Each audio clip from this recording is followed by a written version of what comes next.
Hey guys, so my MRI was finally reviewed by the doctor, and I was diagnosed with something called Bertolotti's syndrome or Bertolotti's syndrome. I'm unsure of how to pronounce that because I've heard people pronounce it both ways.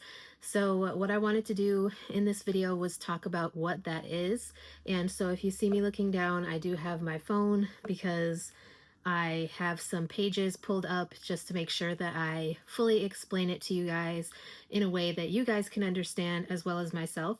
Um, so, Bertolotti syndrome is a condition caused by a congenital abnormality of the lowest lumbar vertebra, or L5, which, if you guys watched that video where I read you my MRI report, that is where the issue is. It's L5S1, where it partially or completely fuses with the sacrum or iliac bone, a condition known as a lumbosacral transitional vertebrae, or LSTV.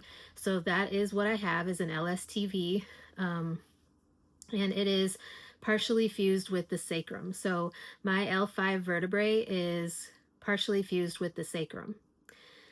So key features of Bertolotti syndrome is a structural abnormality in the spine where the transverse process of L5 is enlarged and makes contact with or fuses to the sacrum or pelvis, which obviously, like I said, that is what is going on with mine. Um, this abnormal fusion can alter the normal movement and load bearing of the spine, potentially leading to low back pain, often one-sided or localized, altered spinal biomechanics, and degeneration of adjacent discs or facet joints due to uneven load distribution, which, if you guys have watched my channel for any period of time, and if you watched that video where I was talking about my MRI report and all of that stuff, you guys know that that is exactly what was included in my MRI report, is that I have degenerative joint disease as well as facet arthritis, early and moderate or mild facet arthritis. So depending on which level you're at. Um, so I do have that. I also have the chronic back pain in my lower back, which I have had for years, and I thought that it was due to an injury, but it is due to a congenital abnormality, which is basically something that I was born with. Um, so symptoms: chronic low back pain, usually starting in young adulthood, which in 2016 I was younger than I am now, obviously. But that is when it all kind of started for me, and it's just kind of gotten worse over time, which is something that's normal with Bertolotti syndrome. Um, so now that I know what's going on, I can try to deal with the symptoms as good as I can. Pain may worsen with sitting, bending, or physical activity, which is true. Sometimes radiating leg pain, though less common than with a herniated disc. I don't really have radiating leg pain. I don't really have the back pain that shoots down like a sciatic type pain. It's mostly just in my lower back. So diagnosis is usually identified via X-ray, MRI, or CT scan, which shows the transitional vertebrae. And I had told you guys about this back when I had the CT scan last year, when everything was going on with my liver, and I had had multiple CT scans, and they had said it was a rare form, or a mild form, sorry, of spina bifida, which was spina bifida occulta. And now I'm thinking that is not what the case is, because obviously I was diagnosed with Bertolotti syndrome. So diagnosis is confirmed when this structural anomaly correlates with the patient's pain. And so all of that does correlate. And so it makes sense that I was diagnosed with Bertolotti syndrome.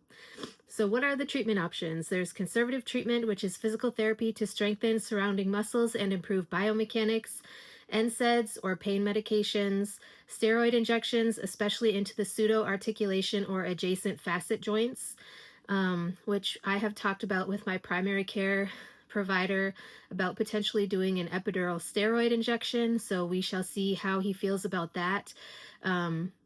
I basically said I am willing to try whatever he thinks might be helpful at this point to help me deal with my pain, because it's very frustrating to have this constant back pain and not really know how to treat it or how to improve it, because it's been going on for years, and it's just very very, very rough to know that there's really nothing else they can do. He doesn't think that it's surgical at this point. It may become surgical. There are only a couple of doctors, based on some videos that I've watched around the United States, that really specialize in this specific syndrome, doing surgery for them. So I don't know if me going to see the neurosurgeon that I was going to see, that I was referred to, will really help anything at this point. And I did talk to my physical therapist, and he actually did look at my MRI report, and he said that it's difficult when people have that particular issue because, the pain is there regardless. So, even when they do physical therapy, it seems like the pain just stays there. So, minimally invasive procedures, radiofrequency ablation or RFA to target nerves causing the pain. We haven't talked about any of that. Surgical intervention, rare and only if conservative treatment fails, which would be resection or removal of the pseudoarticulation, and spinal fusion in more severe or degenerative cases, which I do have degenerative joint disease, but my primary care does not think that it is to the level where, like I said, I need surgery.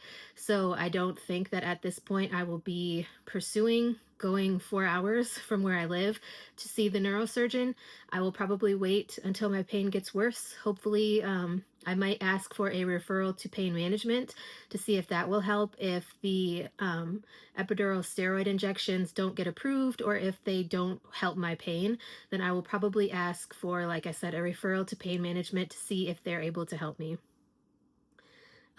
So basically, my MRI report describes a transitional L5 vertebrae partially fused to the left sacrum, which fits the anatomical basis for Bertolotti's syndrome. And that's basically how I got diagnosed with it. So if you guys have any questions or any comments or suggestions for dealing with my lower back pain, let me know. If you guys know anybody or have been diagnosed with Bertolotti's syndrome or Bertolotti's syndrome, let me know how they were treated, like what their treatment plan was. I would be interested in hearing all of it. I've been looking up on YouTube different videos and on TikTok, and I've found a few people, but I don't think it's as well known as some other spinal issues.